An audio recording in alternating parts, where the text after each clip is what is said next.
30 నిమిషాలలో నొప్పి లేకుండా వేడికోస్ వెయిన్ చికిత్స. ఆవేశ హాస్పిటల్, హైదరాబాద్.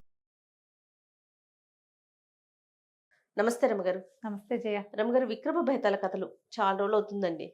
పట్టువదలని విక్రమార్కుడు మళ్ళీ శ్మశానం లోపలికి నడిచాడు. మర్చెట్టు ఎక్కాడు.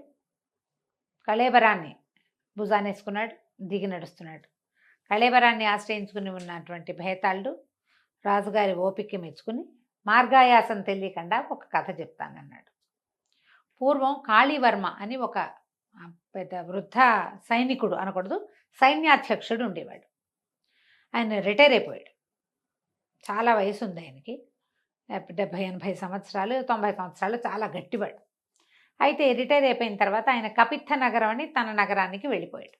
ఈ కపిత్థ నగరం రాజుగారి ఏలుబడిలో ఉన్నది కాదు. కొంచెం ఈయన తాలూకు కొంత కంట్రోల్ ఉండేది కాళీవర్మకి. ఆ కపిత్థ నగరపు కొండ కొమ్ము మీద పెద్ద కోట, చాలా పెద్దది కాదు కానీ ఒక కోట, పురాతనమైంది. ఆ కోట ఈయనకి పూర్వీకుల నుంచి వచ్చింది. ఈయనకి ఒక 100 మంది సైనికులు ఉండేవారు. ఇంకా పని వాళ్ళు ఉండేవాళ్ళు. ఆ కోటలో ఉండేవాడు ఆయన. అయితే ఈయనకి ఒక మనవరాలు ఉంది. ఆ పిల్ల పేరు కుంతల. అమ్మ నాన్న లేరు. ఈ యుద్ధాల సమయంలో కాళీవర్మ గారి కొడుకు మరణించాడు. కోడలు సహగమనం చేసి పిల్లని ఈయనకు అప్పచెప్పారు. ఓకే. అయితే ఈ కుంతల ఆయనకి ప్రేమాభిమానాలు అవి ఉన్నవాడు కాదు. ఆయన ఒక రకంగా గట్టిగా ఉండే మనిషి. అంటే చాలా సంవత్సరాలు యుద్ధాల్లోనూ వాట్లలోనూ సైనికులతోటే ఉండి కుటుంబంతో లేకపోవటం వల్ల పిల్లని ఏమీ ఆపేక్షగా దగ్గర తీసేవాడు కాదు.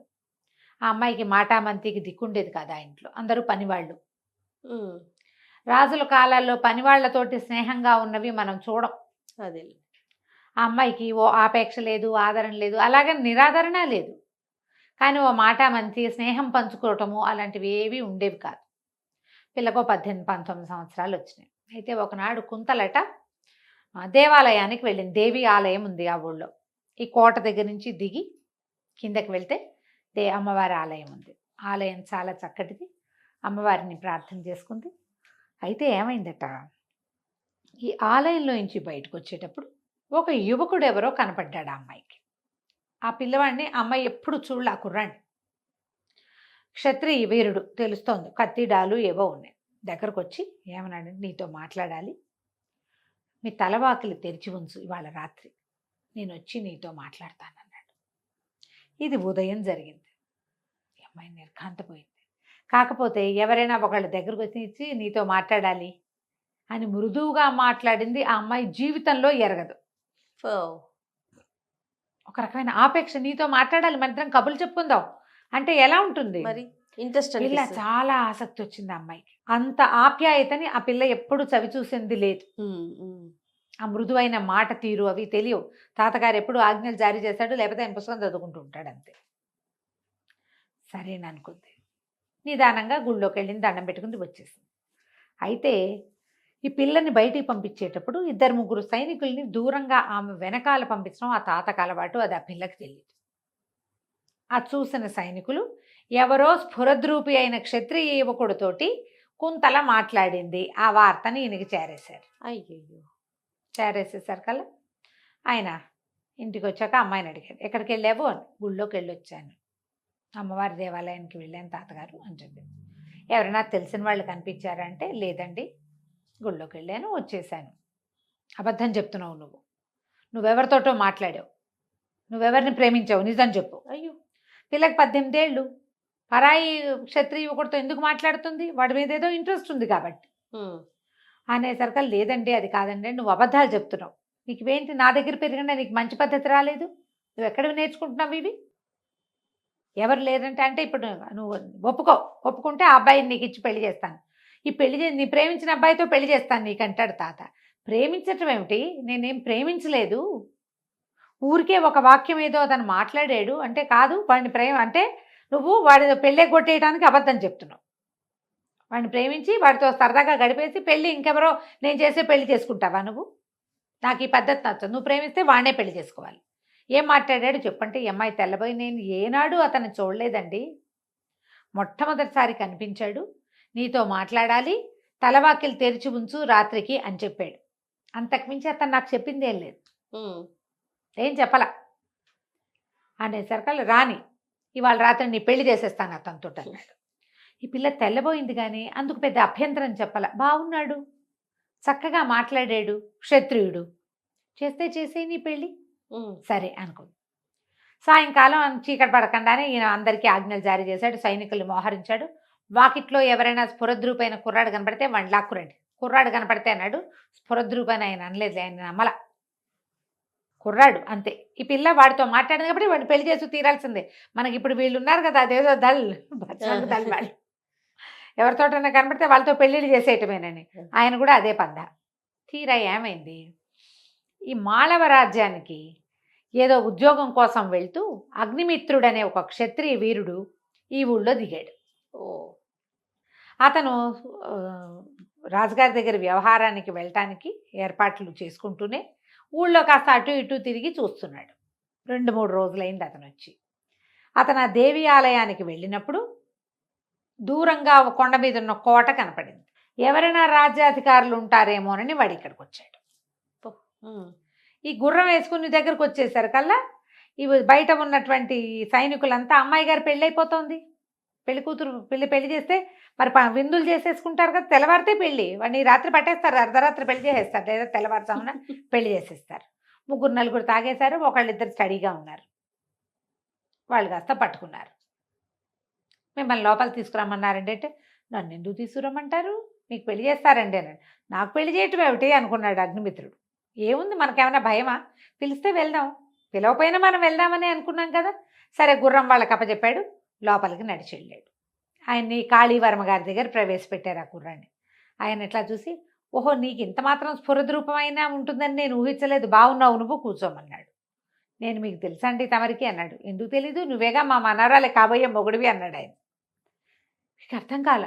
నేనేమిటండి అంటే, నువ్వు మాట్లాడద్దు, అసలు ఎవరు నోరెళ్ళలేదు అంతే అనేసరికి తను ఆశ్చర్యపోయాడు.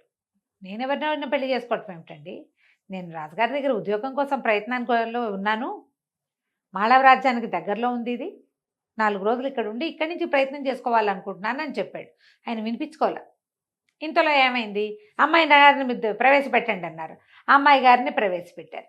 పెట్టంగానే ఈ పిల్ల ఆ అబ్బాయిని చూసి, ఇతను బాగున్నాడు కానీ ఇతను కాదండి, ఇతను కాదు, సాయంకాలం ఇవాళ పొద్దున నాతో మాట్లాడింది అంటే, నేను చెప్పా కదండి నేనేం పెళ్ళికి సుముఖంగా లేను, కాదన్నాడు. అనేసరికి ఆయన ఒప్పుకోలే. అదంతా నాకు తెలీదు, ఈ అమ్మాయి పొద్దున ఒకడితో మాట్లాడింది, సాయంకాలం నువ్వు వచ్చావు, మా కోటలోకి ఎవడొస్తే వాడితో పెళ్ళి అని మేము నిశ్చయించుకుని ఉన్నాం. మీ ఇద్దరు ఒక అరగంట సంప్రదించుకుని పెళ్ళికి సుముఖంగా ఉండాలి, లేకపోతే ఇద్దరిని నరికి కోట నువ్వు ఇక్కడి నుంచి తప్పించుకోలేవని చెప్పాడు. ఈ బిల్డింగ్కి, ఈ కోటకి వెనకాల అగడుతుంది, 600 అడుగుల లోతుంది అగట్ట. నువ్వు అటు దిగితే అటు పడిపోతావు, బయటికి వెళ్తే 100 మంది సైనికులు ఉన్నారు, చంపేస్తారు, ఆలోచించుకో, పెళ్ళా చావా అన్నాడు. మనవరాలు కూడా అదే చెప్పాడు.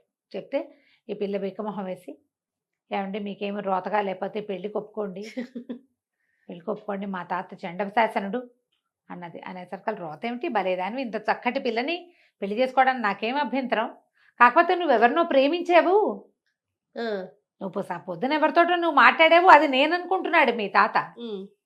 నేను చచ్చినా పర్వాలా, నువ్వు ప్రేమించిన వాడిని పెళ్లి చేసుకునే అర్హత ఉందమ్మా, నువ్వు అందమైన పిల్లవి, బుద్ధిమంతురాలివి, సత్యమీరా వద్దన్నాడు. అనేసరికల్లా అమ్మాయి కాళ్ళు పట్టుకుని బతిమలాడి, కాదనకండి, నేను ప్రేమించలేదండి, మా తాత అట్లా అనుకున్నాడు, ఒట్టిగా కనపడ్డాడు, నాతో మంచి మాటలాడిన వారు ఈ 18 ఏళ్లలో నేను చూడలేదు, ఇక్కడ ఉన్నదంతా పనివాళ్ళు, సైనికులు, తాత, నా మంచి కష్టం సుఖం మంచి చెడు కనుక్కుని నాతో ముద్దుగా మాట్లాడిన వాళ్ళు అసలు లేరు నాకు, పొద్దున తను మాట్లాడని మాట విన్నాను తప్ప నేను ఏమీ చెప్పలేదండి,